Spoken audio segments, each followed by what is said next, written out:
don't know if you can hear this, but boom, baby, boom, rise and shine. It's my last 8 hours Muslim country time. I don't know if you can hear the guy singing,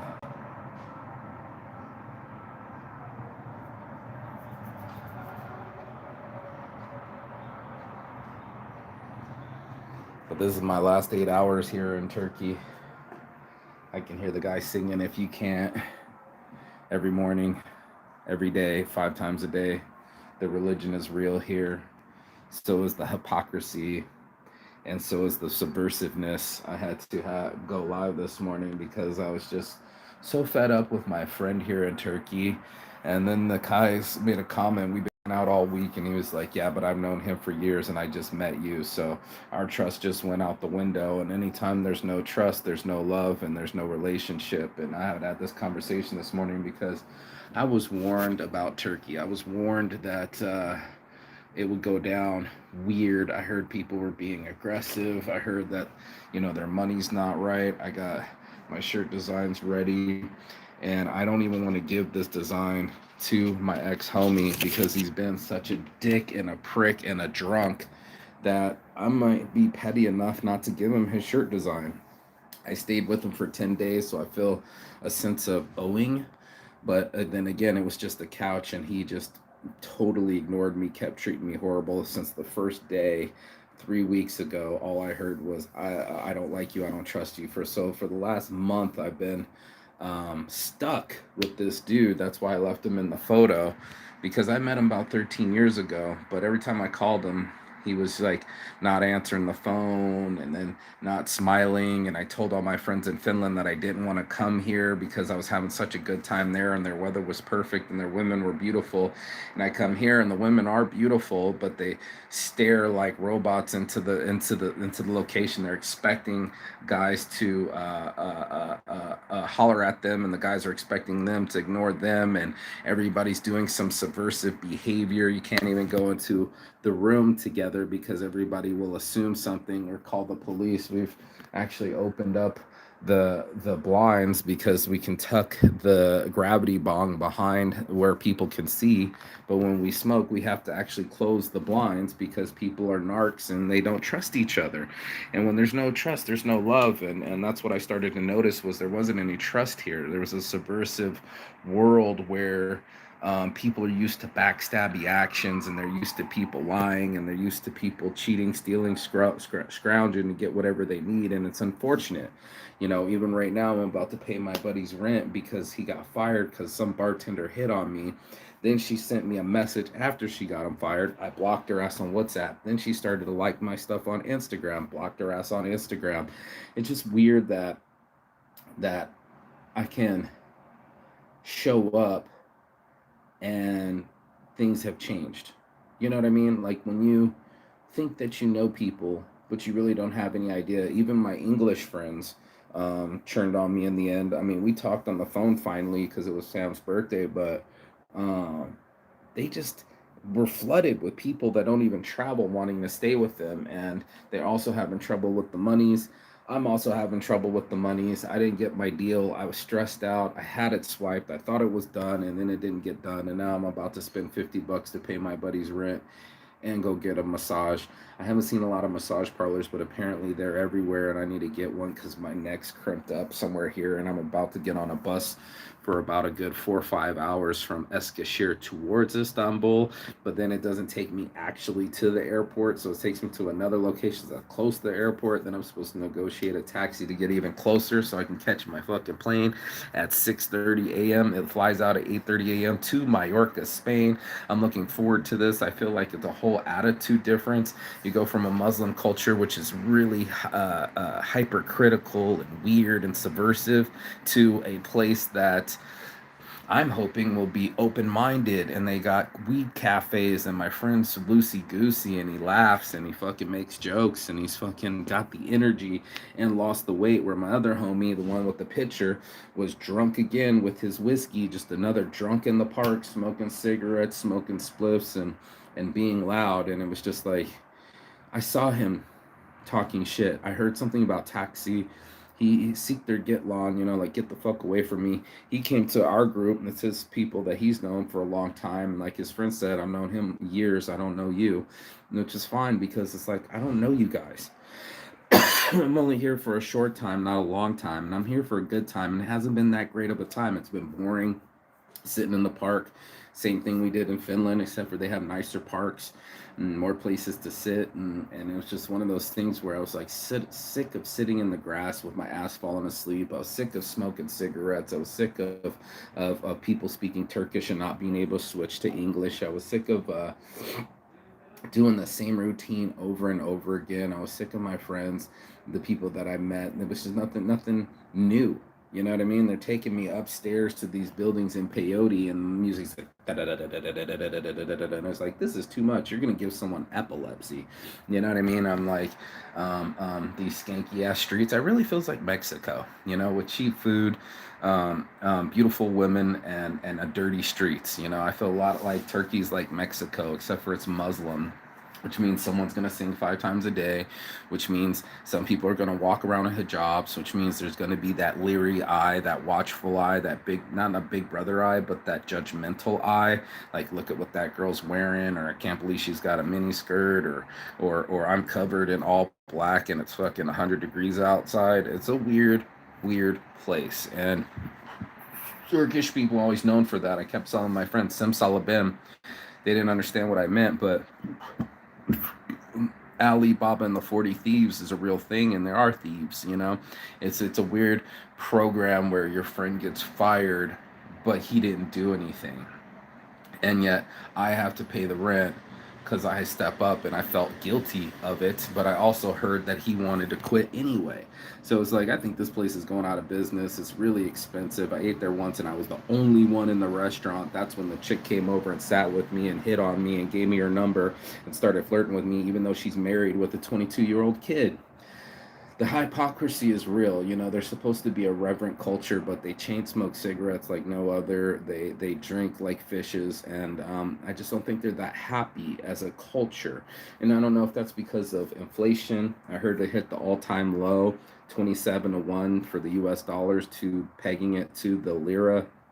I luckily have my last $100 bill. I'm gonna go break it and go get it, so I can pay rent because I'm a man of my word. Throw him 1,000 lira, go get myself a massage, and then go get on this bus and get the fuck out of this sleepy ass town that I've came 13 years ago because of this one person that I met at a job. Now I know his parents, now I know his brother, now I know all his friends, and now me and him are friends. So it became weird in the end, where he wanted to sit in the park with all the same people and talk shit about me in front of my face, and act like I wasn't gonna like reach over and smack the shit out of him. And I'm like, Mark, you only got 24 hours. Your freedom's worth everything. My mom even sent that message to me. Your freedom is worth everything. I'm trying to get out of this place. No weed, no friends, just moving on to a better culture, a better climate, a better attitude. Mallorca's a party town. It's right next to Ibiza. I expect really beautiful women to be outgoing and friendly back, instead of this subversive women where they're like, I gotta unfriend your page, or I'm gonna go disappear with your design, or I'm not gonna respond to DMs and just stare at them. And I'm just like, whatever, dude. I ain't got time for your weirdo behavior. And it just, when people get weird, it just gets weirder, if you know what I mean. Like, when trust just gets, if they already are a suspicious person, it makes me suspicious of them. I start touching my heart always with the best, on my heart from the start.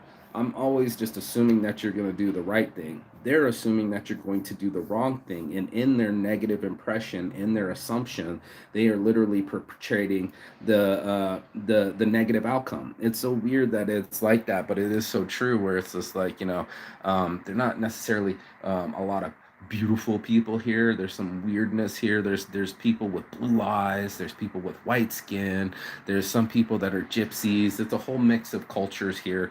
Sometimes you see some Chinese, very few and far between, but this is a Mediterranean culture that was smashed between Asia and Europe, and they try hard to be a European, but they still close to the Middle East, and they're really pulling their Muslim shit. And it's just like, sure, you don't eat pork, but you definitely smashing the beef, And I'm sure you don't. I'm sure you believe in Allah, but I'm sure you don't practice. It's like being around a bunch of Jack Mormons, if you will, people that are you're in Utah, and it's like that culture, and everybody's under the mentality, but there's still that underground of sexuality and a lot of holding hands and kissing in public. I watch teenagers hold each other and do their first kiss away from their parents underneath the tree, underneath the shade in an area of the park. And I was like, yep, that's what you do to learn your sexuality. When you're repressed, now all of a sudden you got a midriff on and you got your little cargo pants and your tank top. It seems what every girl's wearing these days. That little midriff, that little section of showing your middle shows your sexuality. Whereas there's only a little bit here for the other women that don't show any sexuality. It's just eyes because they have to walk. I'm sure they would cover those too if they could. Now the other ones were showing their midsections like teenagers in the fucking in the mall trying to show it all. And it's just like, I'm just looking at it and it made me miss my friends. I'm grateful that I can talk to my mom. I'm grateful she's okay. I'm grateful she's still alive. I'm grateful that I'm still alive. I'm grateful that I'm still safe. I'm grateful that I can make it to the next destination. I'm looking forward to Spain. I've been looking forward to Spain. For some reason, I feel more connected to that country than this country. And especially since my friends abandoned me. It was kind of one of those things like being in Finland where, everyone's changed. There's some people that didn't answer the phone, people I didn't see again, thought we were friends. Hell, I stayed with my buddy for like 2 months straight, Alias, and I didn't even see him. He just answered the phone once, and I never saw him. And I know he's got 4 kids, but that was his excuse last time, and only saw him 5 times for 5 minutes last time. So it's just, you know, those times have changed. We're not young anymore. We're not all going to the murky, to the log cabin out in the woods, where everybody goes for the summer together. That didn't happen this year.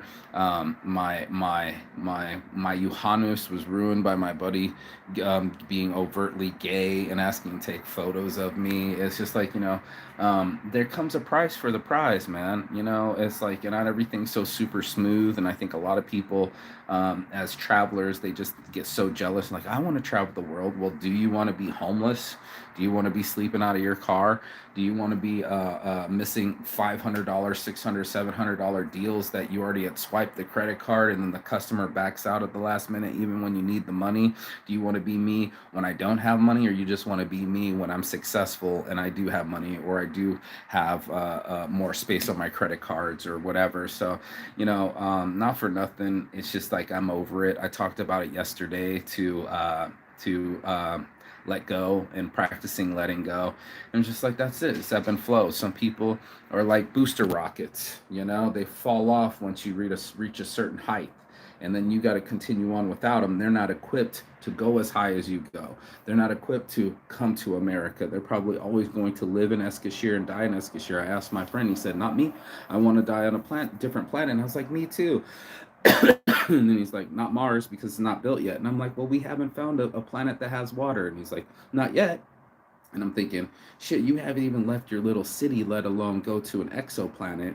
And yet that what seems to be the prevailing thing was like almost like a where you from to identify me, encapsulize me, and categorize me. So it's like, what's your ethnicity? It's always a categorical box. And it's like to figure me out. And then it was like my other homie, while I was stressing about my business, was like, how many employees you got? How much do they make? They're jealous and envious, and they comparing their lives to the lives of Americans. Like, where are you from? America. And I'm like, I'm getting a sugar-free treat from an Iranian guy. He called it power because it was like a mix of dates and pistachios and walnuts and bananas. It was a full-on no sugar treat that I had yesterday. But it's like, when you look at someone, you're like, oh, he's got money, right? You know what I mean? I love my friend to death, and Sirkan's, in the other room, and he's been very helpful. He let me stay in his room, and I'm sure his roommate's moving out, and I'm sure I played some part in him getting fired, but I'm sure he quit too. So it's just like, let me put a rich American up for a week, and then I'll get him to pay my rent for the month.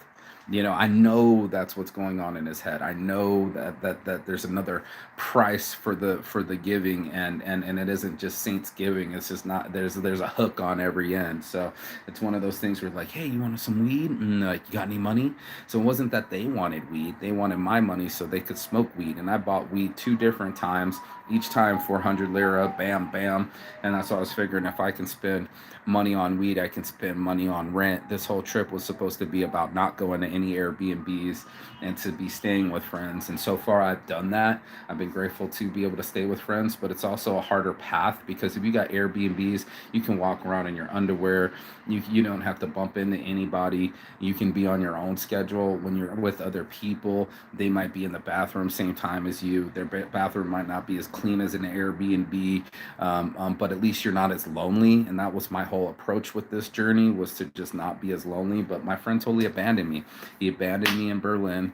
He turned into an asshole. Him and his ugly girlfriend, they were no help at all. Every time I try to go do something, and you know what, let me not say not at all, because there have been a couple times where they'll answer the phone and I'll ask, what's a good place to eat a kebab or something, and it was like I was inconveniencing them, and then it was like it was annoying for them to be on the phone and couldn't wait to hang up and not say goodbye, and then the yelling from the taxi cab, even though it was over taxi fare, like yelling's supposed to be a part of the solution, and then the constant drinking too. They're pounding the Carlsberg's beers, and they're pounding the fucking cigarettes, and they're in the same park, and I was just like, I want to get out of the loop.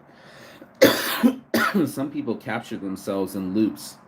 They capture themselves in patterns, and they end up doing the same thing every day, all day. And I'm like, get me out of this. There's got to be more than. He told me I would be bored in Eskişehir, but I wanted to go to Fethiye, but my friends were too busy in Dalaman, and then the one friends that used to be there, the one buddy that I was really supposed to stay with, and my backup guy didn't even answer the phone. I thought we were friends. He's a boat captain. I thought I'd be on the lake splashing around and Fethiye and the Blue Lagoons again. Didn't happen. I just stayed in small little Eskişehir for the 2 weeks, bit my time, bit my lip, grin and bared it, and just kept it pushing. I knew that I can keep on my workouts, but even the workout people were hella rude. The front door girls was making a big deal out of opening the doors like she has a hard job. And then the owner, he's on steroids, so he's angry. You can't work out here. You must wipe your shoes. You must have towel. Where is your water? All these super controlling, super mean, super aggressive, kicking customers away type shit. I don't think they understand customer service. I think they only understand who's the rudest. And that's what I started to learn, was just like, Turkey's not a soft country. You know what I mean? They're built out of war. They're built from war. The one chick said she was Kurdish. She actually had Hebrew in her Instagram. And she said, I also believe in anarchy. I don't believe in these lines in the sand. I don't believe in this shit. I grew up with this shit, and there's so much separation between who's the Muslim and who's the anarchist. And it was like, some of these people want to hold on to traditional values, where the other people are like, man, I can't even get Twitter because it's blocked because of the internet. So at one point, are you saving your people from themselves, or what point are you controlling them? I hear the complaining all the time about the Aragon, and the president's been the president for the last 25 years, and you get these guys that get in power, and they're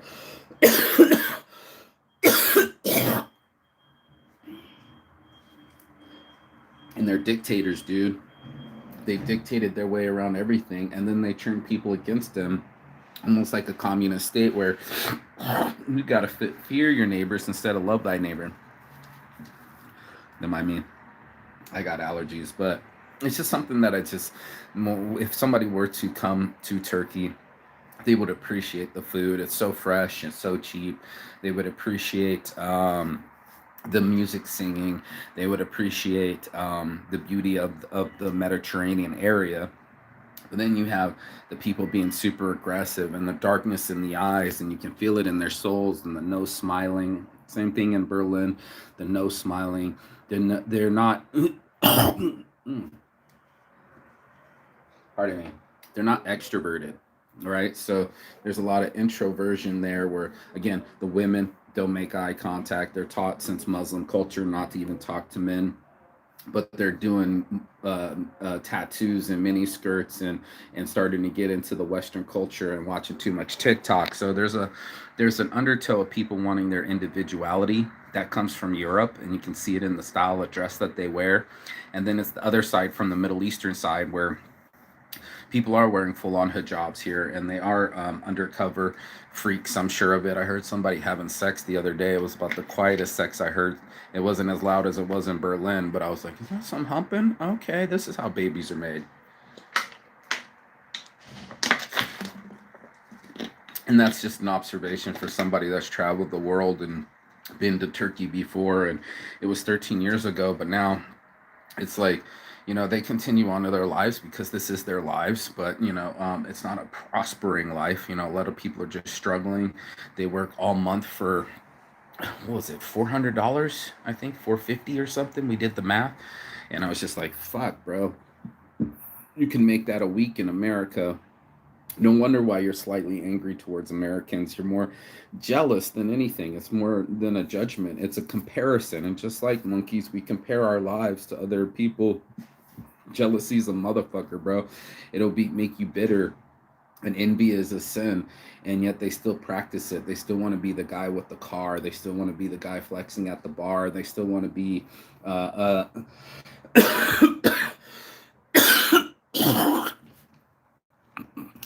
dressing like they have money, and impressing the girls, and the girls are trying to impress the boys, and they're trying to make their makeup look good and their titties look good, and